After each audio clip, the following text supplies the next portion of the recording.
Welcome to the Battlefield Show. I'm your host, Sage Goodwin, and as always, I'm joined by Sammy Boy. How you doing, man?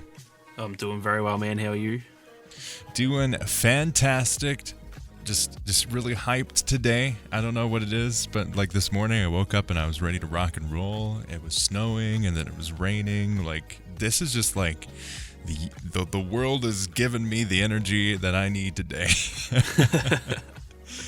And in this episode, we're going to be talking about Marcus Lehto's tweet storm. I'm going to say one tweet that he's replied to a bunch of other tweets is regarded as a tweet storm in the current state of the game.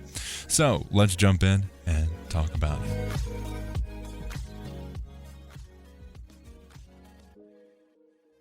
This podcast is a production of Uplink Media Group. Uplink is a podcast network dedicated to highlighting the love and experience of gaming and pop culture. Check out our other show, Star Wars Uplink and The Forge, the Halo Infinite podcast, as well as our YouTube channels for even deeper dives into Battlefield, Star Wars, and more. YouTube.com/Uplink podcast and StarWarsUplink.com.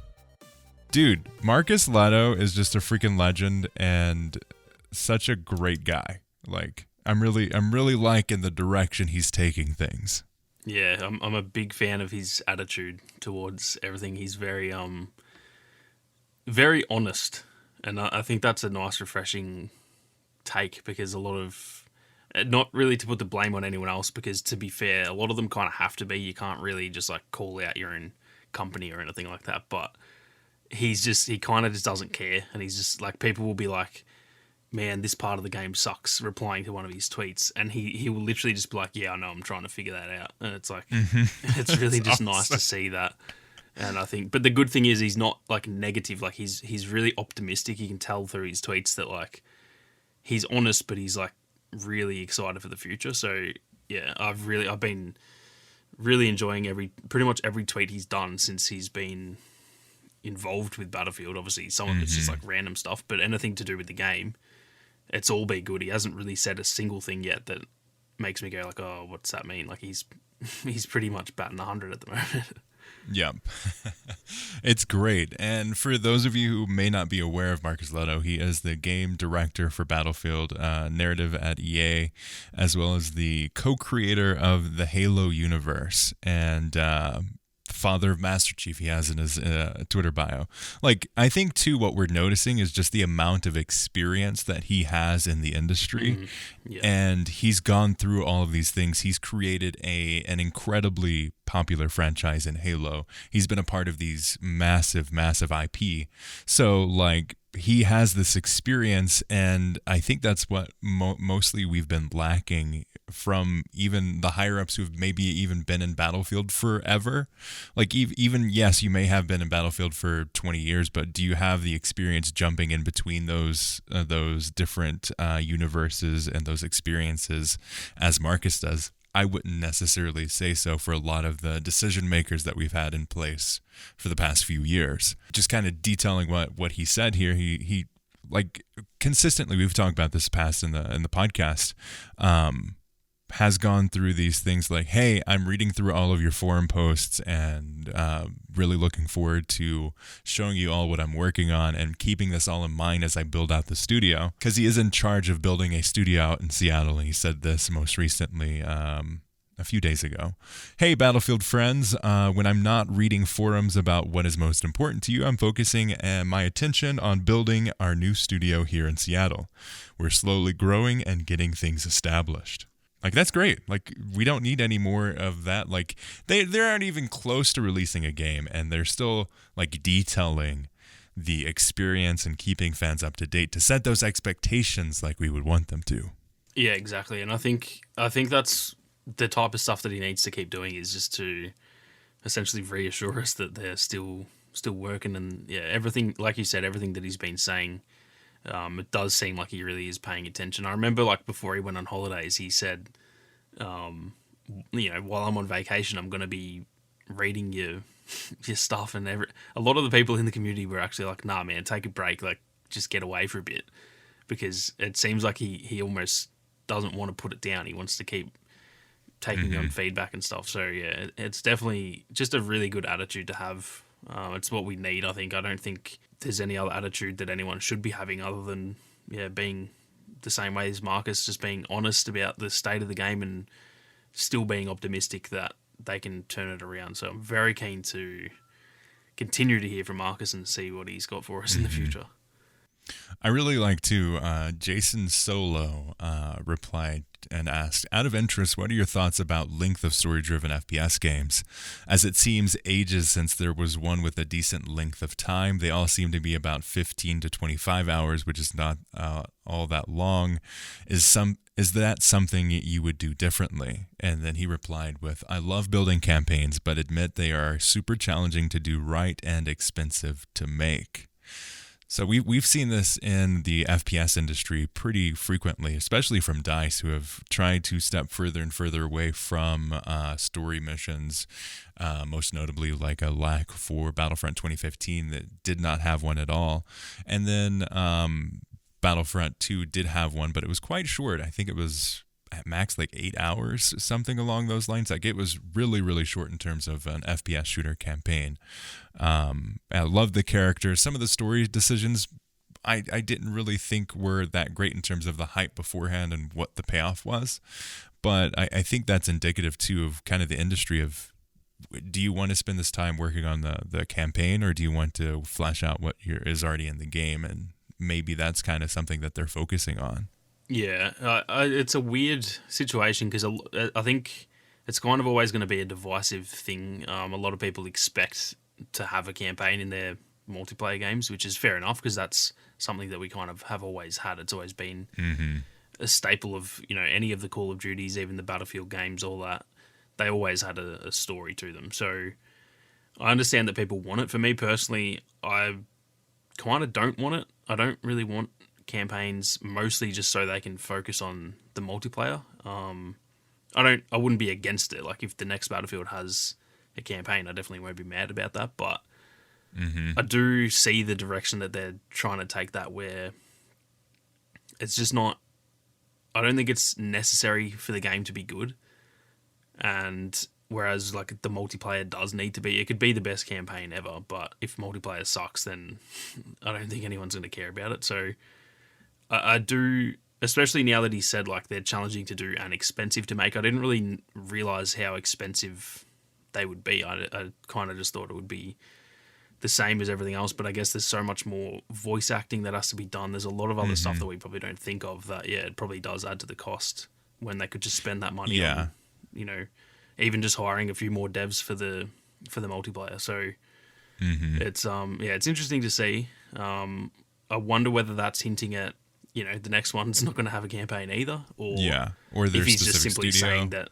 Yeah, that's the thing. Like that could be his job, as with the new studio, is to be kind of like how I think it was Criterion did the campaign, or was it Motive for Battlefront 2? I can't remember. It was Motive, and then Criterion was in charge of the vehicles. Yeah, that's right. And like Starfighter Assault, which is so funny that maybe they Motive do that would end sort of up thing. making the Starfighter game. Yeah, I always thought that was weird. So yeah, maybe that's the situation they're going for here with this studio, that they're going to do the campaign for the next one or whatever. So it's going to be interesting to see. I think it's interesting because of his background with Halo. I mean, Halos have always had a campaign. So there's that experience too that he has with regards of the intricacies of what it takes to create a multiplayer game and also create a campaign. And I think his official title at EA is Game Director of Battlefield Narrative. So that's also an interesting layer to it as well. And this new studio, he responded to someone. He's the general manager, creative director, and sometimes janitor. Which, anytime you're starting to build up a studio or anything like that, that's usually what the general manager ends up being. And they are. That was a funny little tweet, though. Exactly. They're still brainstorming the studio names as well, which is always interesting to me. I'm definitely looking forward to seeing what this Battlefield-specific studio ends up calling itself. Yeah, I always really like, same with when Ripple Effect changed their name. I don't know Mm-hmm. why, but it's always really interesting to me. I feel like it's very, in a lot of cases, it kind of points. Like I always thought with the ripple effect name change that it was actually kind of to do with what they were doing. Like they were going to have a big ripple effect on the actual, development of Battlefield because they were doing such a big part of it. And it's Mm-hmm. going to be interesting to see, yeah, like how they decide to name this new studio because yeah, it's only a name. It doesn't mean anything at the end of the day, but it's always kind of a little bit telling as to, I guess, like the mindset of the studio and how they think of themselves. I guess so. It's going to be very interesting to see. Mm-hmm. I mean, there's been a rise of the studios too of using their name as like a guiding light as well. Yeah, So that could be part of it too. And I think like Dice LA going or changing its name to Ripple Effect was a very interesting move too. Historically, even distancing it was always a separate studio working like on a completely different schedule, different games as well. They had different priorities. They were even at some point looking at launching their own IP through that studio. So they rebranded to specifically kind of refocus and say, hey, we aren't that Dice. We're someone else, and we're a completely yeah, different team here. And that name change is also just kind of furthering that narrative as well. yeah, 100%. No, I think it'll be the same sort of situation with this studio that they'll want to be somewhat linked with Battlefield, but I think like just for the sake of not sort of shoehorning themselves into just doing that, hopefully they do make their name something that's somewhat separate as well, kind of like Ripple Effect. Mm-hmm. Yeah, and then one of the replies too, kind of even furthering this conversation a little bit even deeper, to see this extra layer of awareness in the community. Unique Deathstroke says, "Please make Battlefield gritty again. Make it feel like you're part of a real war, and make it believable." And Marcus Lehto replies, "I love all those ingredients." So that, I mean, that's what we all want from a Battlefield game. We want that grit. We want the feeling of being a part of a war and that closeness of like, yeah, you have teammates, but also you're in a war. You're trying to survive. You're also trying to defeat the other team. Yeah, I think that's something that Battlefield 1 nailed, that if they can bring that back, even that's something that even in this, in 2042, that would make a huge difference. So I really do hope that that's a big focus of the setting of the next game and the tone of it, whether it has a campaign or not, making it feel similar to Battlefield 1 in that way would be pretty massive, Mm-hmm. because Battlefield 1 has a lot of issues that, there is a bit of a lack of content. There's not that much customization, all that kind of thing, but people still love it because of how just great it felt to play. Like the immersion was just absolutely nuts. I've never played a game that's probably more immersive than that.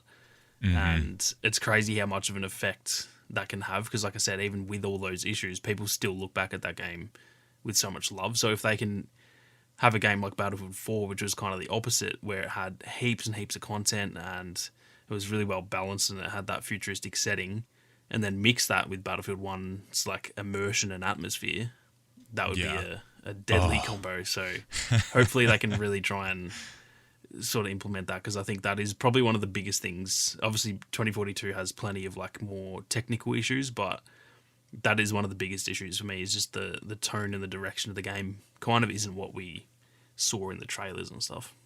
Mm-hmm. I wonder too what kind of game that they're going to be making. Like, obviously, it'll be a Battlefield first-person shooter game, but I wonder what time, in terms of like genre, will it be?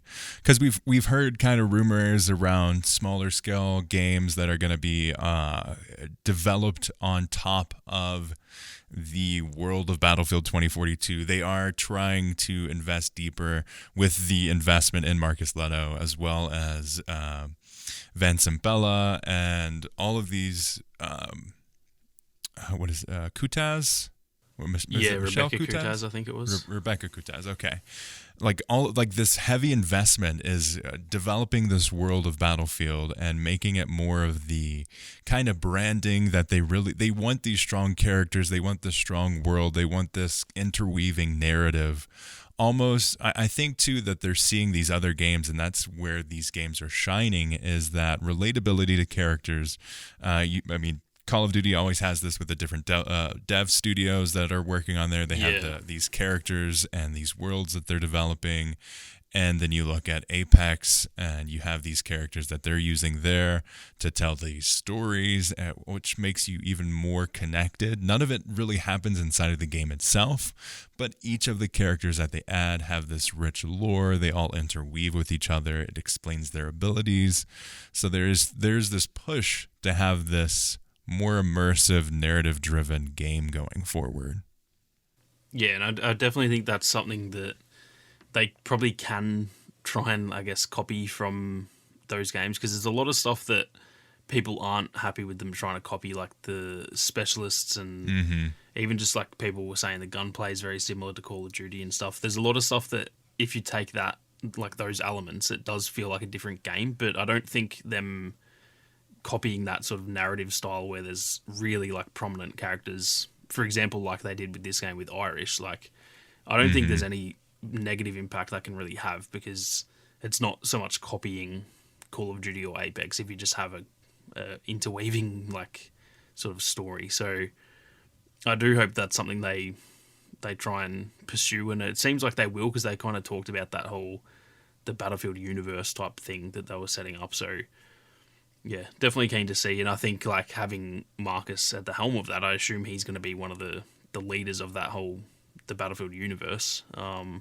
There's probably not that many more experienced people in the whole gaming industry to be doing that, because yeah, look at Halo. Like Master Chief is one of the most, probably up there in the top 5 or 10 most known and loved characters in gaming. Yeah, it's not just by coincidence. Like it's he obviously knows what he's doing. He knew what he was doing when he designed Master Chief and a lot of the other stuff in the Halo universe. And obviously Halo's had some rough games, but I think the story of Halo and all of that, it's been pretty strong the whole way through. Like people still, even after so many rough games, people still love it. So yeah, that's kind of the connection they need to build here, where they've got those characters that we all know and love, and it, like you said, it makes it a bit more like relatable, and I guess you feel a bit more connected to the story rather than just a bunch of nameless people that we don't really care about, to be honest.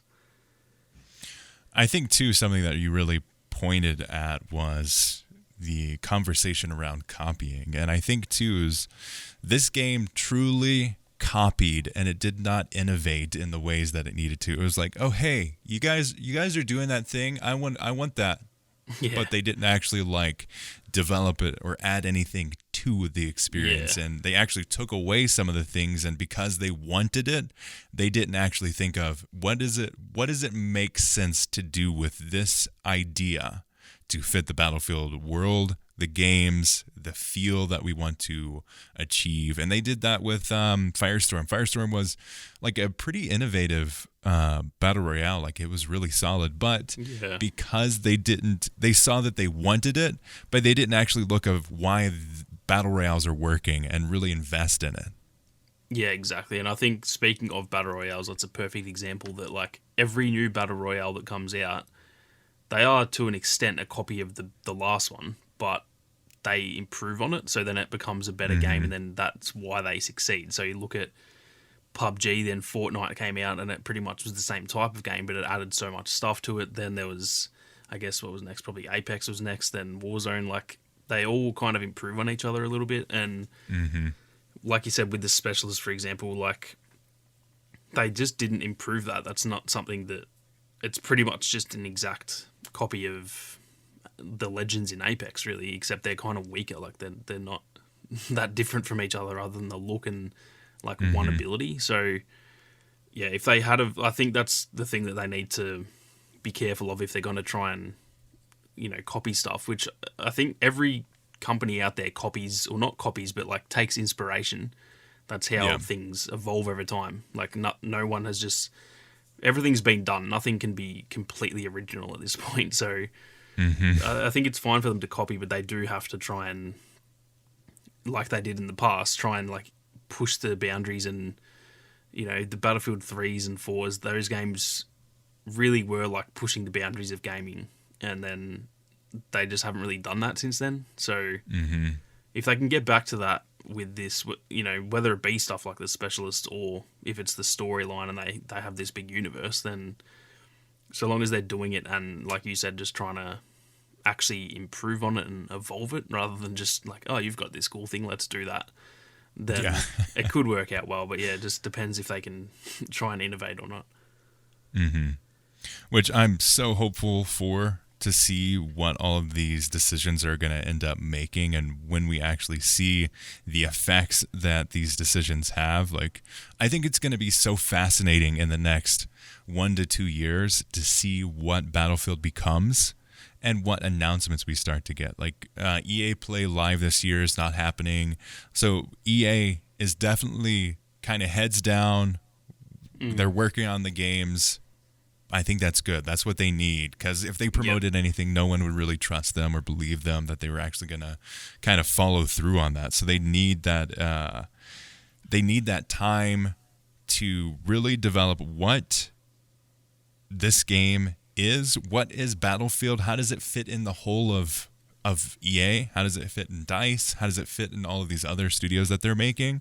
I think it's going to be really cool to see. Yeah, definitely. And I think, like, despite the situation we're in, obviously, I would say Battlefield is at its all-time low right now, to be honest. But weirdly enough, I think that is almost a good thing, because I think that they, surely, anyway, if they don't learn from it, it will be the downfall of the franchise. But I think that they are a big enough company, they know how to make money. They surely are going to be like, okay, this is now, like, we can't keep making this mistake. And I hope that they can kind of learn from a lot of the shortcomings that they've had in the last, really, like, even since Battlefield 1, really, because that launched really well, but the DLC, or like the live service, it just wasn't that great. So it's probably been 2016? It's probably been 6 or so years now that they really haven't nailed it. And I think with this one being such a flop, like, they have the next ones have to be really good, and I think that the pressure is really on them. I think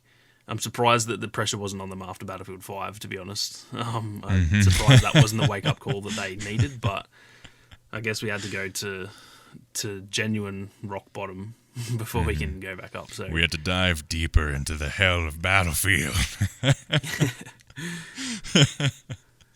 But yeah, like, I'm super hopeful for this. I'm super hopeful for the people that they have in charge. All Kutaz, Lehto, Zampella, like, all three of them have a wealth of experience and a wealth of knowledge, and they know how to whip people into shape as well. I mean, Kutaz, like, she has such a robust history of, like, producing and managing the Assassin's Creed games at Ubisoft. Like, I think they've got some good people. It's actually a really good point there too, because they had like, Assassin's Creed had a real similar situation to this, because they used to do yearly releases, and back in the day, like, the old Assassin's Creed games, they were just, like, some of the best games of all time, and they've really started to drop off pretty badly.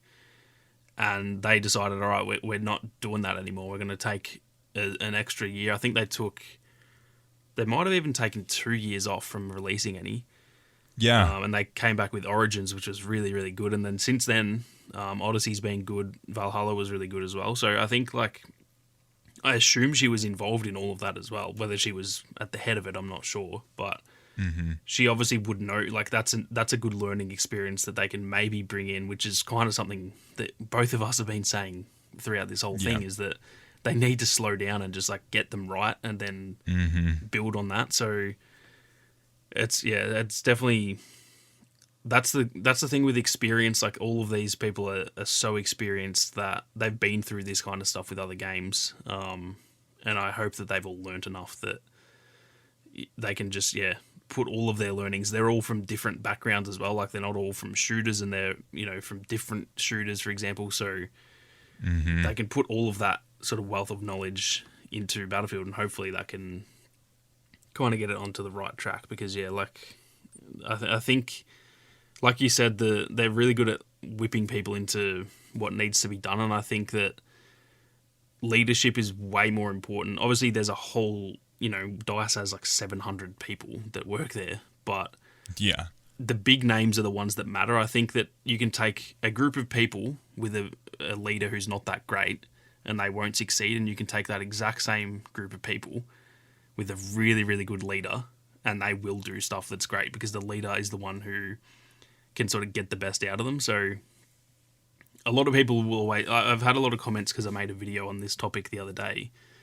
A lot of people were like, it's just one person, they're not going to change anything. But I couldn't disagree with that more, to be honest. I think the leadership is the absolute most crucial area. And a lot of people at DICE do seem to be a bit inexperienced. They're all a bit younger and stuff.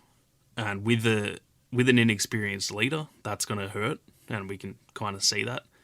But with these guys at the helm, I don't think their inexperience is going to matter nearly as much. So it's definitely exciting. Obviously, we're in a rough spot, but I think the future's still very, very exciting. I agree. I'm glad we're ending this episode on a happy note, too. Yeah, it's been a good minute, honestly. There's not been that much positive stuff to talk about. But yeah, I'm really hopeful, and I'm excited to see where these changes go. I'm glad that they're setting up an entirely new studio as well, because then that gets away from all of the other stuff that DICE has just been dealing with for years, and it's not really going to change unless they fire everybody, rehire everybody new. They're getting to do that with this new company, and I'm really hopeful for it to see this experience coming our way. Yeah, 100%. It's going to be interesting times ahead, I think. But with that, thank you all so much for listening to this episode of the Battlefield Show. We greatly appreciate you guys sticking with us, as well as commenting and detailing your thoughts on the state of Battlefield 2042 and just the whole of the franchise as well. We appreciate all of your support. We'd really appreciate it if you left us a review. Helps us a ton. Rate us on Spotify. Helps a lot just to get out to even more audiences and lets us know your feedback as well. And we'd like to thank Ethan Clark for the beautiful thumbnail. As always, we'll see you on the battlefield.